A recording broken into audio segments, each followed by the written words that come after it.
का रिस्पांस गठबंधन को मिला?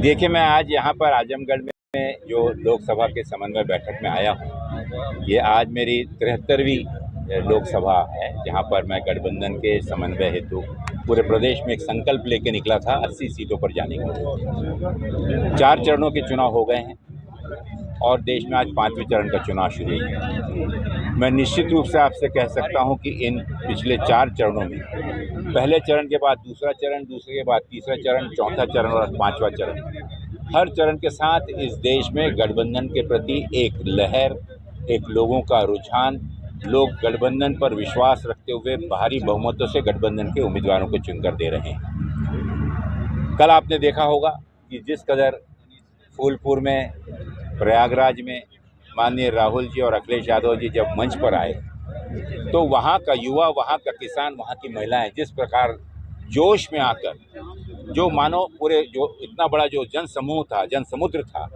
वह पूरा का पूरा जोश में आकर अपना जोश व्यक्त कर रहा था। अपने बदलाव की जो उनने मानसिकता बना रखी है उसे वहाँ पर एक संकल्पित रूप से नारे लगाकर जतला रहा था। और ये अपने आप में दर्शाता है कि सिर्फ उत्तर प्रदेश में ही नहीं, पूरे देश में बदलाव की लहर है, एक आंधी की तरह वो बढ़ती जा रही है। और इस 5वें चरण के बाद 6वें और 7वें चरण में ये आंधी और तेज होगी और 4 जून को देश में गठबंधन की एक मजबूत सरकार बनाकर भारतीय जनता पार्टी की सरकार को उखाड़ देगी। 400 चरण की 400 सीट जीतने की बात कर रहे हैं कि हम 4 चरण में तो हमको बहुमत मिल गया।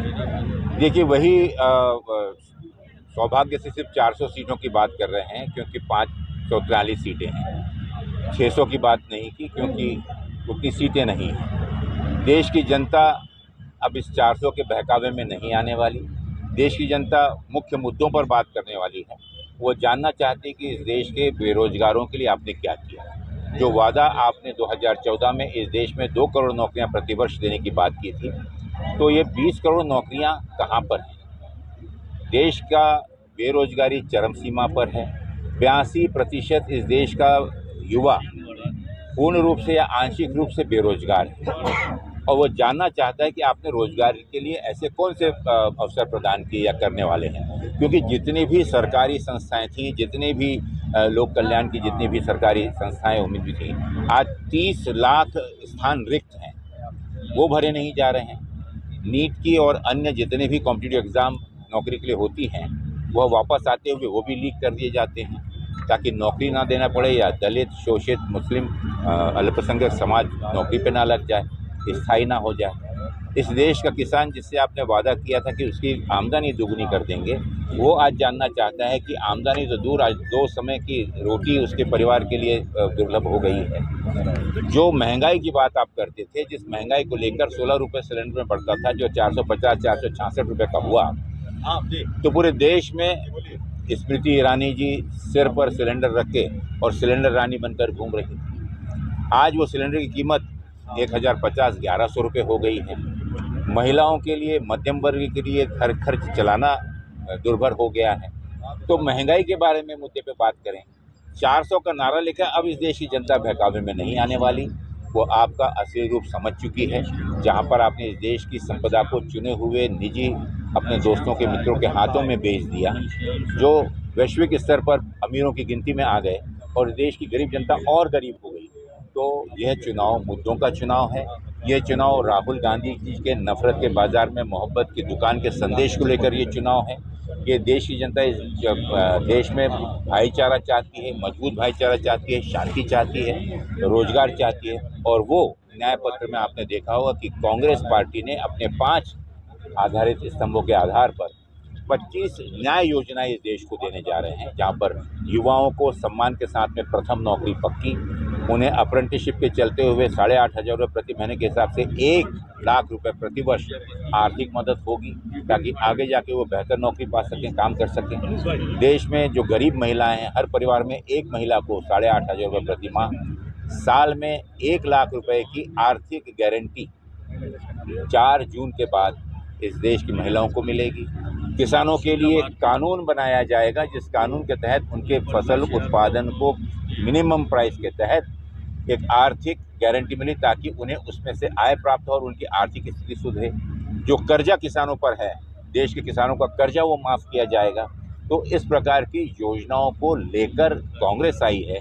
माननीय मोदी जी अब 400 का नारा छोड़कर 4 जून को अपनी विदाई का संदेश दे रहे हैं, जो इस देश की जनता ने पहले ही उनको। सर, आप यूपी के प्रभारी हैं, क्या दावा कर रहे हैं? यूपी में 80 सीटों पर गठबंधन के उम्मीदवार लड़ रहे हैं। कांग्रेस मात्र 17 सीटों पर, लेकिन 63 सीटों पर हमारे समाजवादी और अन्य दल के लोग लड़ रहे हैं। जिन उद्देश्यों को लेकर इस गठबंधन की निर्मित हुई थी, इस देश के लोकतंत्र को बचाने के लिए, इस देश के संविधान को बचाने के लिए, तो आज ये चुनाव लोकतंत्र को बचाने का और संविधान को बचाने का चुनाव है। और इसके चलते हुए मैं देख रहा हूँ कि प्रदेश की 36 कौम आज कांग्रेस के साथ, गठबंधन के साथ, समाजवादी पार्टी के साथ, राहुल गांधी जी और अखिलेश यादव जी के साथ खड़ी।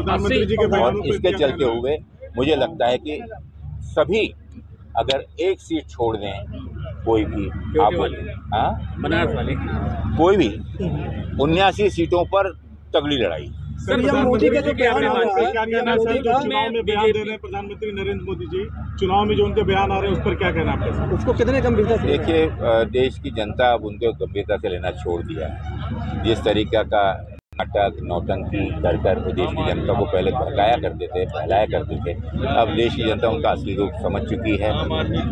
चंदा लेकर धंधा, देश में भ्रष्टाचार को एक सिस्टम में उन्होंने बना लिया, सिस्टमेटिक भ्रष्टाचार, झूठ और सिर्फ झूठ।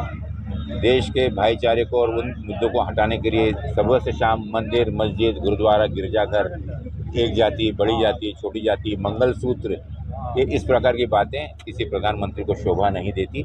जो इस देश की शहादत की इतिहास को, इस देश की कुर्बानियों को मात्र सिर्फ वोट हासिल करने के लिए उसे मजाक उड़ाती है, ऐसे लोगों को देश की जनता कभी सम्मान नहीं। कल सीएम योगी आए थे, उन्होंने कहा ये चुनाव देश में गांधी विचारधारा और गोडसे की विचारधारा के बीच का है।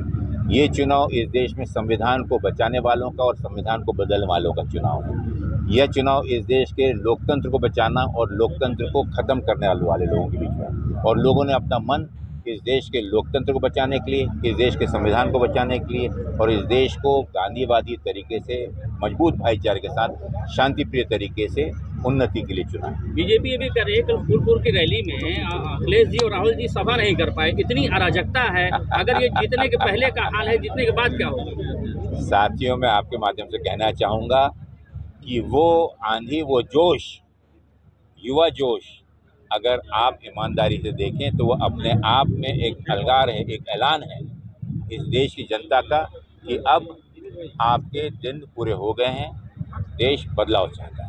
बीजेपी ये भी कह रही सर, आपकी सवाल सर, चलिए शुरू करें। ईवीएम पे रहता है कि 4 तारीख को ईवीएम करवाना हो जाएगा शुरू।